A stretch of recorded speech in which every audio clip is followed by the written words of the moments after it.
and welcome to I's eDesign Codemakers tutorials. Today we're looking at 3D scanning software. We're going to be using Skanect, which is a free downloadable software online, and how it pairs with an Xbox 360 Kinect. We can use that to scan people or objects or places into a 3D modeling environment, and then you can modify that and print that off if you'd like. So the first thing we're going to do is we've got Skanect open here, and I'm going to show you how to get started. You'll hit New, and there's different options for the scene. If you want to do a body, if you want to do an object or a room, you can select each of those. You can see some of the information changes as you pick that. I'm just going to pick body right now. The bounding box you can adjust to be however big. If you're going to do a big person or a little person, if I want to do a giant, I could go there, but I'm just going to stick with something small right now. So we're just going to go a bounding box of 1 by 1 by 1 meters. The aspect ratio is, if you're going to do a tall person or just a person standing up, you can just change that, so then it just keeps the bounding box but makes it slightly taller.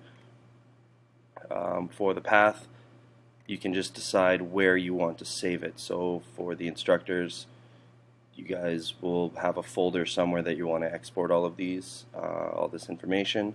So you'll just have to select that folder on the computer and drop it there.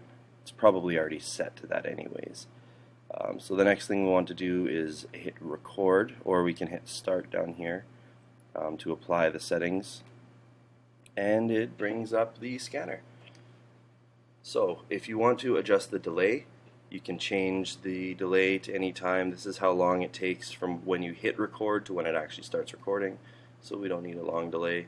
The limit, you can set it to a specific time limit if you need to, but I'm just going to hit record here, and I'm just going to slowly rotate around on this rotating chair that I have.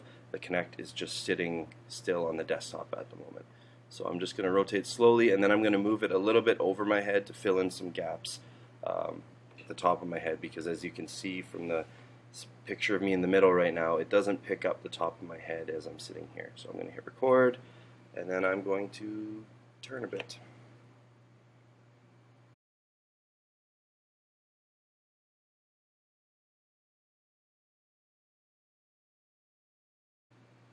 And you just click stop when you're done. This is kind of an awkward position, and it didn't really pick up the scan. You're going to run into problems like this. And you can see the wall was really close to me as I was turning around, so it didn't really work that well either, but I'm just going to go with this for right now just to show you. It'll work a lot better when you're in a better situation, and I turn pretty quick as well, just to keep the video moving. Reconstruct. This kind of shows you the path of this. Doesn't really show it. Normally it shows you kind of the path that the scanner followed going around. But yeah, so this part is more of just a viewing aspect. And then here you can do a few things. So I want to fill the holes because there's a lot of holes. It's not going to look like me, but you can choose if you want it to keep its lines, or if you want to smooth it out completely. So I'm going to stick with medium. And then you can choose if you want it to have openings or close it off completely or have it completely watertight. So then I just hit run, and you'll see it modify slightly. It takes a little bit of time to fill them, especially because there's a lot of holes in this scan. There you go. So it didn't really fill them all because it was such a patchy scan, but I'm just going to take the one of the wall right now. I don't want all of this, so you can go move or crop. And what I'm going to do is, actually one of the first things you can do is remove parts.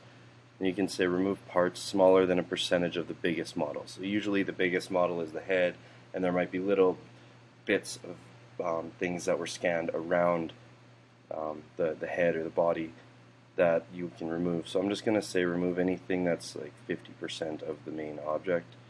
So hit run, and it took out some of that stuff. So it takes away a bunch of the little specks that just exist all over the place. If I go like this, we'll see if it removes even bigger section. So I want to just crop the rest of it now. So you can rotate the objects that. You can rotate them like that. You can rotate them like that. And then you can lower it down. So just say I want to crop all of this stuff. I just want to leave that one piece. So I'm going to crop to ground. And then, so that's all I have left now. And then you can click colorize, and it chooses things that you want to color. This probably won't do a lot because it's just a white wall, more or less, but so it kind of made it like a white or a gray color. I guess also to move around in the space, to look around. If you left click and drag, it rotates it like that. If you right click, you drag left, it zooms out. If you drag right, it zooms in. If you click the wheel, if you click down the wheel of the mouse, you can move around like this as well. That's how to move around in the location. So I want to zoom in. I want to reposition this. Zoom in some more, and then go around. And so that's the piece that I have. I just got the wall because that's the only thing that showed up in my quick reconstruction of this. But yeah, so we've got a scan of something. Then when you go to share, you can export it into something. That's what we want to do, is export the model. And it's important we export it as an STL format. On STL, that is compatible with most of the 3D printing software, and you can easily import that into other programs like Mesh Mixer, or I believe SketchUp and Tinkercad as well. STL is a very common format across most modeling platforms. And yeah, so everything else you can adjust. The faces, we're only using the free version, so we're limited to how many we can use. You can adjust the scale if you want it to be measured in meters or millimeters or inches. But yeah, then you just hit export preview, and you decide where you want to export it to. And then you've got an STL file that you can send to a printer, or you can open somewhere else to edit or model more. If you have any other questions, there are other YouTube videos online that you can check out that talk about Skanect software. Thank you very much for listening.